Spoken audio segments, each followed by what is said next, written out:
Hey,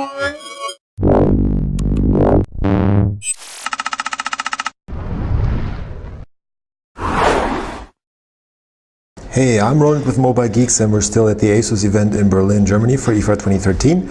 And what we have right here is the new ASUS PhonePad 7. So the name doesn't change, but ASUS is actually releasing a new version of its 7-inch smartphone tablet. So this is not only a 7-inch tablet, but it's also a smartphone, so basically you can call people with it, which looks something like this.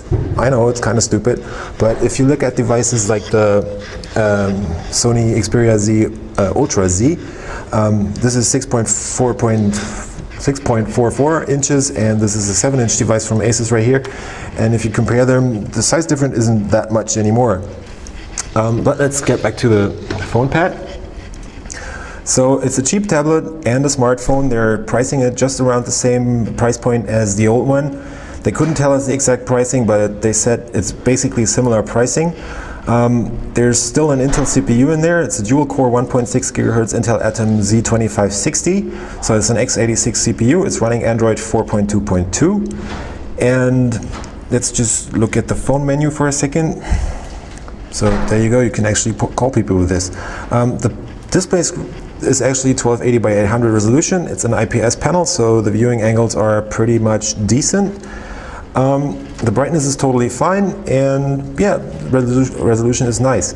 There's a couple of design changes on this compared to the old 7-inch model. They actually put the speakers on the front, like on some Samsung tablets, and on the back you have this glossy finish now, so it's really attracting a lot of fingerprints right here, but they probably switched from the metal back to this plastic casing to reduce costs. But now standardized is the webcam up here. That's a 5-megapixel webcam, and with the old model they had some versions in a couple of countries that were shipping without a camera, but now on the new PhonePad 7 it's standard on all models.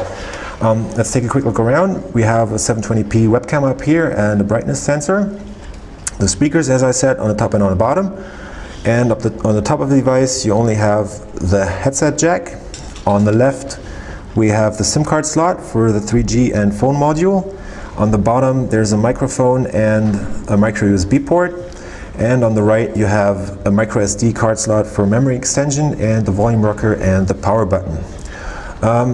ASUS is using Android 4.2.2 as we said, but there's only a couple of modifications. So they're pretty much using a standard Android, but they're doing some modifications on the settings menu, and they have their own power saving mode on this. Another difference is down here. Those are the mini apps where you can actually drag in those kind of widget style applications, so you can do quick calculations or look for something on the web while actually doing other stuff like looking at a video or whatever. And you have a countdown, a stopwatch, a compass, a calculator, a dictionary, and a couple of other tiny apps. This is the new ASUS PhonePad 7, just coming out after IFA in the next couple of weeks, and I was Roland with Mobile Geeks. See you later.